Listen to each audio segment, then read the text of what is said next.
Bismillahirrahmanirrahim. Assalamualaikum warahmatullahi wabarakatuh.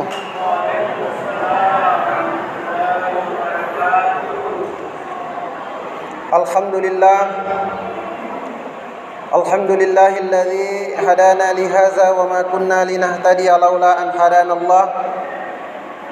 Asyhadu an la ilaha illallah wahdahu la syarika lah. Wa asyhadu anna Muhammadan abduhu wa rasuluhu. Shalli wa sallim ala nuril huda sayyidina wa nabiyyana Muhammadan wa ala alihi wa sahbihi ajmain, amma ba'd. Faqala ta'ala fil Qur'anil Karim, a'udzu billahi minasyaitonir rajim. Bismillahirrahmanirrahim.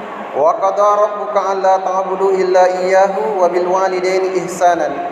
Imma yablughanna indakal kibar ahaduhuma aw kilahuma fala taqul lahumu uffin wa la tanharhuma wa qul lahumu qawlan karima.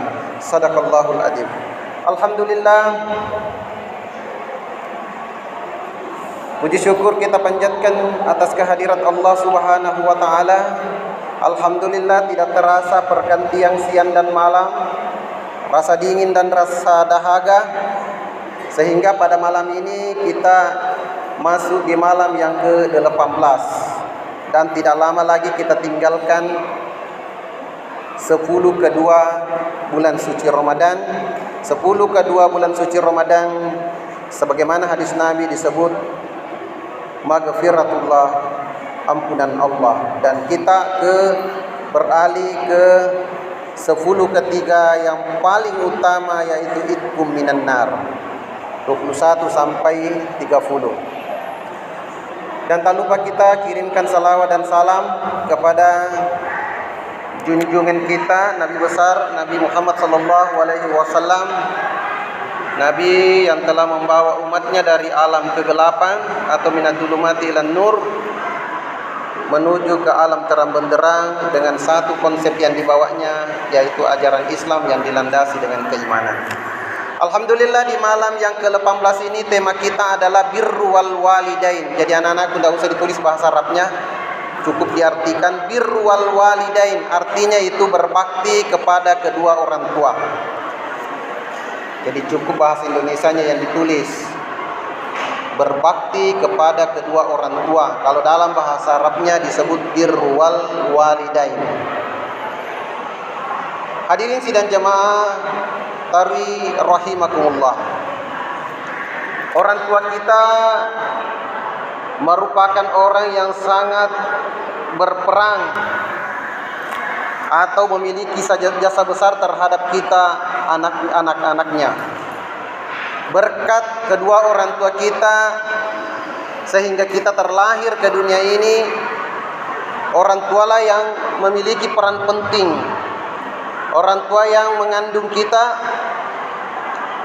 orang tua yang melahirkan kita, dan orang tua yang menyusui dan membesarkan kita. Maka sepantasnya lah seorang anak berbuat baik, berbakti kepada kedua orang tuanya. Namun pada akhir-akhir ini kalau kita melihat di media sosial, betul-betul sangat memprihatinkan, hadirin dan hadirat yang dimuliakan oleh Allah Subhanahu wa taala. Biasa kita lihat di media sosial, ada anak yang rela melawan orang tuanya, ada yang rela memenjarakan orang tuanya, bahkan ada yang sampai membunuh kedua orang tuanya. Na'udzubillahi min zalik. Orang yang seperti ini jangankan mau mencium bau surga, jangankan mau masuk surga, mencium bau surga pun susah. Kenapa? Karena orang tua inilah memiliki peran penting. Bahkan di dalam Al-Quran itu perintah untuk menyembah kepada Allah berdampingan dengan perintah untuk berbuat baik kepada kedua orang tua. Seperti di dalam Al-Quran, wa'budullaha la tusyrik bihi wa bil walidaini ihsana. Wa'budullaha, bersembahlah kepada Allah dan janganlah menyekutukan, dan berbuat baiklah kepada kedua orang tuamu. Jadi posisi orang tua itu berdampingan dengan perintah untuk menyembah kepada Allah, dan setelahnya adalah berbuat baik kepada kedua orang tua. Dan satu ayat lagi saya tadi bacakan di dalam Quran surah Al-Isra, wa qada'a rabbuka alla ta'budu illa iyyahu wa bil walidaini ihsanan imma yablughanna indakal kibra ahaduhuma aw kilahuma fala taqul lahumā uffin wa la tanharhumā wa qul lahumā qawlan karīmā. Wa qada'a rabbuka, Allah telah memutuskan untuk tidak menyembah kecuali kepada Allah. Tidak ada yang bisa disembah kecuali kepada Allah. Kemudian dilanjutkan wabil walidaini ihsana, dan berbuat baik kepada kedua orang tua. Dari ayat ini kita bisa mengambil kesimpulan bahwa ayat ini seakan-akan Allah mengatakan andaikan ada bisa disembah, seandainya ada bisa disembah selain daripada Allah, maka orang tua kita lah yang berhak kita sembah. Kenapa berdampingan? Di dalam Al-Quran kita menemukan 3 ayat yang selalu berdampingan. Misalnya, aqimus salata wa atus zakata. Dirikanlah salat dan tunaikanlah zakat. Artinya apa? Kalau ada orang salat tidak berzakat, tidak sah salatnya, tidak diterima salatnya. Kalau ada yang berzakat baru tidak salat, berarti tidak diterima juga zakatnya. Kemudian di dalam Al-Quran ada juga yang berbunyi, yang terakhir, aniskurli wali walidayya. Bersyukurlah kepada aku, kata Allah, dan bersyukurlah kepada kedua orang tuamu. Artinya apa? Seakan-akan ayat ini mengatakan kalau kita bersyukur kepada Allah, maka bukti kesyukuran itu harus kita pula bersyukur kepada kedua orang tua kita. Tidak cukup kita bersyukur kepada Allah, lantas kita tidak bersyukur kepada kedua orang tua. Bagaimana bentuk kesyukuran kita kepada kedua orang tua? Yaitu berbuat baik, memuliakan kedua orang tua kita. Apa hikmah berbuat baik kepada kedua orang tua? Yang pertama, Nabi pernah ditanya, ayyul islamu khair? Ayyu afdalul islam? Yang mana ke orang Islam yang mulia, wahai Rasulullah? Rasulullah mengatakan, as-salatu waqtiha. Yang pertama, salat pada waktunya. Salat pada waktunya berarti salat di awal waktu, bukan salat di akhir waktu. Kan kebiasaan kita itu, nanti salat di akhir waktu. Contoh, biasa kita akal-akali. Nanti salat duhur 2:30. Dia bilang, kenapa salat 2:30? Ustaz, menghemat. Kenapa katanya? 1 kali saja berwudu untuk salat duhur, tinggal beberapa menit saja masuk lagi waktu asar. Jadi kita menghemat. Ini namanya mengakali agama namanya. Bukan itu namanya as-salatu ala waqtiha, tapi salat pada waktunya, di awal waktu. Kemudian yang kedua, yang paling afdal kata Rasulullah, amalan yang paling afdal adalah birrul walidain, berbuat baik kepada kedua orang tua. Jadi Allah menempatkan dalam hadis ini, Rasulullah menempatkan berbakti kepada orang tua setelah perintah sholat. Kemudian perintah yang ketiga adalah yang afdal, paling afdal amalan adalah wajihad fi sabilillah, berjihad di jalan Allah. Baik jihad melalui badan, berjihad bermusuh, atau jihad melalui harta benda, seperti kita nafkahkan harta kita di jalan Allah, itu juga jihad fi sabilillah. Kemudian orang tua ini pernah juga ditanya Rasulullah, ini terkait persoalan berbuat baik kepada kedua orang tua. Sebuah hadis yang suatu hadis Rasulullah yang berbunyi, Ja'a rajulu ila Rasulillah sallallahu alaihi wasallam faqala man ahaqqan nasi bi husni sahabati ya Rasulullah? Qala ummuka. Summa qala man ummuka. Summa qala man ummuka. Summa qala man abuka. Ada seorang laki-laki datang kepada Rasulullah dan bertanya. Laki-laki ini bertanya kepada Rasulullah, wahai Rasulullah, siapakah yang paling berhak yang kuberikan baktiku kepadanya? Maksudnya itu, siapakah orang yang paling berhak saya berikan berbuat baik kepadanya? Rasulullah mengatakan, qala ummuka, ibumu. Summa qala man, kemudian orang itu lagi bertanya lagi, kemudian siapa lagi ya Rasulullah? Ummuka, 2 kali. Summa qala man ummuka, 3 kali. Summa qala man abuka, 3 kali disebut ibu, baru 1 kali ayah. Kira-kira apa maknanya hadis Rasulullah? Kenapa ibu 3 kali disebut sementara bapak 1 kali? Yang pertama, perlu saya jelaskan kenapa 3 kali. Karena peran ibu dalam kehidupan kita seorang anak 3 kali. Yang pertama, ibu yang mengandung kita. Berapa lama ibu mengandung kita? 9 bulan. Bukan main. Beratnya itu dirasa. Saya tidak pernah merasakan bagaimana rasanya kalau hamil. Tapi menurut penelitian katanya perempuan itu susah kalau dalam keadaan hamil. Tidurnya susah. Mau baring, mau telentang susah. Karena berat. Ada yang dibawa. Tidurnya tidak nyenyak. Kemudian yang kedua, ummuka yang kedua. Ummuka yang pertama tadi karena ibu yang mengandung kita. Kemudian yang kedua, ummuka yang kedua karena ibulah yang melahirkan kita. Nah, ketika ibu melahirkan kita, menurut saya dengar katanya perempuan itu kalau melahirkan 1 kakinya di kuburan, rumah sakit, 1 di kuburan. Artinya antara hidup dan mati katanya. Begitu saja melahirkan orang tua ketika ini melahirkan, antara hidup dan mati. Kemudian ummuka yang ketiga, kenapa yang ketiga? Karena ibu lah yang menyusui kita. Jadi 3 kali. Ummuka karena ibu yang mengandung, ibu yang melahirkan, ibu yang menyusui. Kemudian summa qala man abuka, baru bapak. Kenapa bapak 1 kali? Bapak cuma menafkahi kehidupan kita, mencari nafkah. Tapi jika kita juga tidak boleh memandang enteng, bilang 1 kali ji perannya ayah. Tapi kan tidak bisa juga kalau tanpa ayah. Tidak bisa. Bisakah kira-kira perempuan itu misalnya mengandung atau hamil tanpa seorang bapak? Kan tidak bisa, kecuali Nabi Isa. Jadi kita tidak bisa memandang enteng. Kenapa? Dari tiga kali ini tidak bisa berubah, harus 3 kali. Karena belum ada laki-laki yang bisa menggantikan posisinya itu.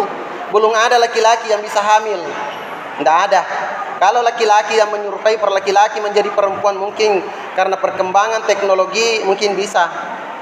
Laki-laki menjadi perempuan, maksudnya mukanya seperti perempuan, berubah jadi perempuan. Tapi belum bisa hamil.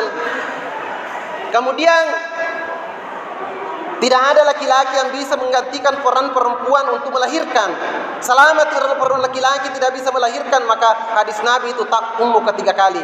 Kemudian yang ketiga adalah ummuka yang menyusui. Tapi sekarang ini ada yang dibilang susu kaleng. Tapi sebenarnya kalau dalam konsep agama itu justru lebih baik itu air susu ibu. Kenapa sekarang banyak anak kurang ngajar kepada ibunya? Kenapa? Karena kita yang salah. Sewaktu bayi kita memberikan air susu kambing, jadi sifatnya seperti kambing. Coba kalau kita memberikan air susu dari ibu, maka anak itu akan meresap. Makanya anak itu tidak biasa. Kita lihat media sosial, ada anak sampai tega membunuh orang tuanya karena sudah tidak ada air ASI yang masuk di daging. Anak itu akan meresap ke dalam, maka anak itu memiliki sifat kasih sayang yang besar terhadap orang tuanya. Tapi kalau susu kambing yang dikasihkan, anak itu nanti bersifat seperti kambing. Bagaimana kambing? Seperti itulah. Jadi agama mengajarkan kita ibu-ibu, bukan di bapak-bapak, karena bapak-bapak tidak menyusui, ibu-ibu menyusui. Jadi ibu-ibu kalau bisa kita sendiri yang susui anak, jangan kita kasih susu kambing atau susu yang di luar itu. Karena fungsi air susu itu supaya susu yang masuk di tubuh anak itu menjadi daging, sehingga anak sangat mencintai dan memiliki kasih sayang. Hadirin dan hadirat yang dimuliakan oleh Allah Subhanahu wa taala. Kemudian ayahlah yang membiayai kita, memberikan nafkah dan lain sebagainya. Sidang jamaah tarawih yang dimuliakan oleh Allah Subhanahu wa taala. Banyak orang yang ingin mencari kesuksesan dalam hidup ini, Banyak orang ini memperoleh kebahagiaan dalam hidup ini, tapi dia tidak tahu ternyata kunci untuk memperoleh kesuksesan kebahagiaan di dunia ini adalah hanya memperbaiki, berbuat baik kepada kedua orang tua. Karena kalau ada anak yang durhaka kepada kedua orang tuanya, maka jangankan di akhirat disiksa, di dunia pun sudah tersiksa. Kalau ada durhaka kepada orang tuanya, anak yang durhaka kepada orang tuanya, usaha apapun yang dia lakukan selalu mengalami permasalahan dalam usahanya itu. Jadi kalau kita misalnya buka usaha selalu mulai kegagalan atau apapun yang kita hadapi dalam kehidupan ini selalu bermasalah, coba renungkan bagaimana hubungan kita kepada kedua orang tua kita. Jangan-jangan kita pernah menyakiti hati perasaan orang tua kita. Hadirin sidang jemaah tarawih yang dimuliakan oleh Allah Subhanahu wa taala. Kenapa? Karena Allah mengatakan ridallahu dalam hadis Rasulullah sallallahu alaihi wasallam mengatakan ridallahu fi ridal walidain. Ridhonya Allah terletak kepada keridho orang tua. Artinya apa? Ketika orang tua tidak ridho kepada kita, jangan harap Allah akan ridho kepada kita. Maka itulah terkadang kita susah untuk mendapatkan kebahagiaan. Sebenarnya ada satu kisah yang berkaitan dengan berbuat baik kepada kedua orang tua. Cukup saya singkat ceritanya. Ini berkaitan dengan surah Al-Baqarah. Pada zaman dahulu, jadi saya tutup, ada seorang laki-laki yang rajin beribadah. Tapi laki-laki ini dia punya anak juga laki-laki. Pada saat ingin merasa dirinya bahwa ajal saya sebentar lagi akan tiba, maka dia melepaskan sapi betina di dalam hutan sebagai warisan untuk anaknya nanti. Pada saat dia lepaskan di hutan, dia berdoa kepada Allah bahwa ya Allah, ini adalah untuk anak saya nanti ketika saya sudah tidak ada. Lanjut cerita, meninggallah orang itu. Pada suatu saat, ini anak termasuk orang yang sangat berbakti kepada kedua orang tuanya. Dia bagi waktunya sepertiga, dia cari kayu bakar untuk sebagai kebutuhan sehari-harinya untuk dimakan, dijual dan dimakan. Sepertiga untuk salat dan sepertiga dia duduk di dekat kepala ibunya. Ini berbakti kepada ibunya. Nah, tibalah suatu saat diberitahu kepada ibunya, wahai anakku, pergilah kamu ke hutan. Ada warisan yang diberikan ayahmu kepada kamu di hutan, sapi betina.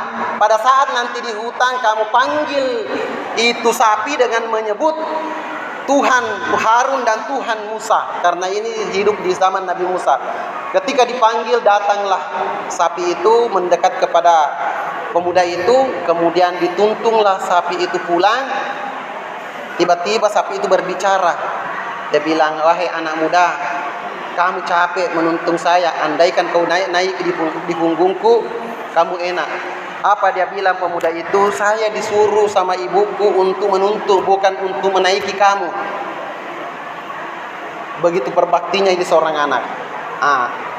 Setelah itu dia tuntung, sapi itu berbicara, andaikan tadi kamu naik di punggungku, wahai anak muda, pasti saya akan lari dan kamu tidak akan menemukan saya lagi.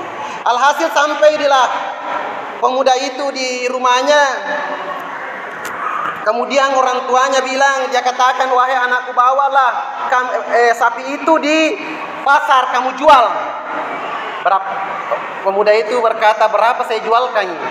Dia bilang, juallah 3 dinar. Tapi jangan kamu jual tanpa seizin saya. Harus kamu datang ke saya melapor, harus minta izin ke saya.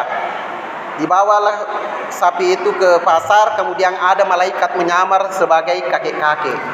Disuruh sama Allah. Kemudian malaikat itu berkata, berapa kamu jualkan sapimu ini? Saya bilang 3 rial misalnya. Dia bilang, tapi saya harus dulu kasih tahu orang tua saya, ibu saya di rumah. Dia bilang, tidak usah kasih tahu orang ibumu, saya kasih naik 6 rial.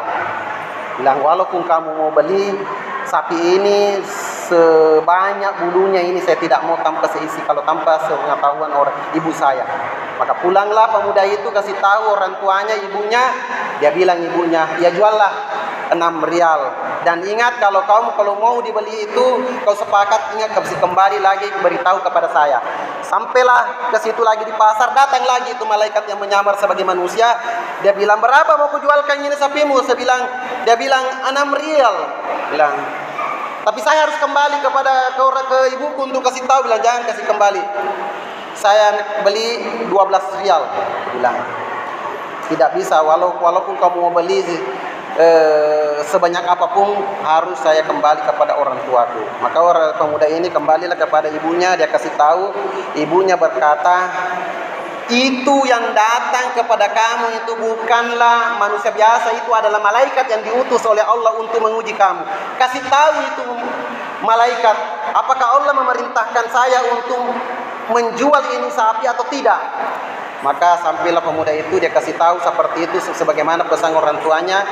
Malaikat itu berkata dan menyamar sebagai kakek, jangan kamu jual itu sapi, karena ada suatu saat nanti itu Bani Israel cari sapi yang seperti dengan sapimu. Maka pada saat itu ada peristiwa terjadi di Bani Israel, ada seorang pemuda membunuh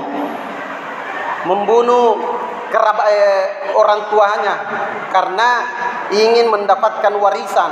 Kemudian setelah dia bunuh, dia baringkan di tengah jalan, kemudian mengadu kepada Nabi Musa, bilang ada orang meninggal di sana. Maka Nabi Musa pada saat itu berdoa, bagaimana caranya untuk mengetahui siapa pembunuhnya ini. Kemudian berdoalah, turunlah ayat untuk memerintahkan memotong sapi yang ciri-cirinya ada di suratul Baqarah. Kemudian dicarilah, akhirnya ternyata sapi yang dimaksud di situ itulah sapi tadi, sapinya pemuda itu tadi. Akhirnya dibelilah sapinya pemuda itu. Akhirnya dibeli sebanyak bulu sapi yang ada. Bulunya sapi itu emas. Berapa bulunya, berapa kira-kira kalau dihitung itu bulunya sapi, begitu juga banyaknya emas yang diberikan. Akhirnya anak muda ini jadi kaya karena hikmahnya, karena dia berbakti kepada kedua orang tuanya. Dan sapi itu dibelilah kaum Nabi Musa, dan dipotong dan dipukulkan tadi. Diambillah ekornya, kemudian dipukulkan tadi orang yang meninggal itu tanpa diketahui siapa pelakunya. Dipukulkan, kemudian orang itu hidup. Baru ditanya, siapa yang membunuh kamu? Dia bilang, itu. Ternyata kerabatnya sendiri yang melapor. Dan itulah yang di dalam Quran surah Al-Baqarah. Jadi suratul Al-Baqarah, surah pertama di Al-Quran itu, inilah kisahnya. Al-Baqarah artinya sapi betina. Jadi inilah sebagai kesimpulan kisah yang pendek ini. Kisah ini kita mengambil hikmah bahwa orang yang berbakti kepada kedua orang tuanya, dia akan mendapatkan kemuliaan dan kebahagiaan seperti kisah tadi anak muda ini. Karena berbaktinya kepada kedua orang tuanya, sehingga dia mendapatkan keberkahan kebaktiannya itu, sehingga dia menjadi kaya raya hasil dari menjual sapi tadi itu. Demikian, semoga apa yang saya sampaikan ini kita bisa menjadi pribadi yang baik, dan kita renungkan bagaimana kita renungkan dosa-dosa kita terhadap kedua orang tua. Bagi yang masih hidup orang tuanya, silahkan kita ulurkan tangan memohon ampun, meminta ampunan kepada kedua orang tua kita. Karena walaupun kita meminta ampun kepada Allah 1000 kali, tidak akan diterima oleh Allah sampai orang tua kita memaafkan, karena tidak ada kaitannya Allah dengan dosa kita. Dosa itu berhubungan dengan, itu namanya dosa horizontal, harus kepada orang yang tempati kita berdosa, kita memohon maaf. Demikian, semoga apa yang saya sampaikan ini menjadi nasihat kepada kita, sehingga kita al-muhasabah, sehingga kita menjadi orang yang mendapatkan kebahagiaan, baik kebahagiaan di dunia maupun kebahagiaan di ukhrawi. Demikian, hadanallahu wa iyyakum ajma'in. Wabillahi taufiq was sa'adah. Wassalamualaikum warahmatullahi wabarakatuh.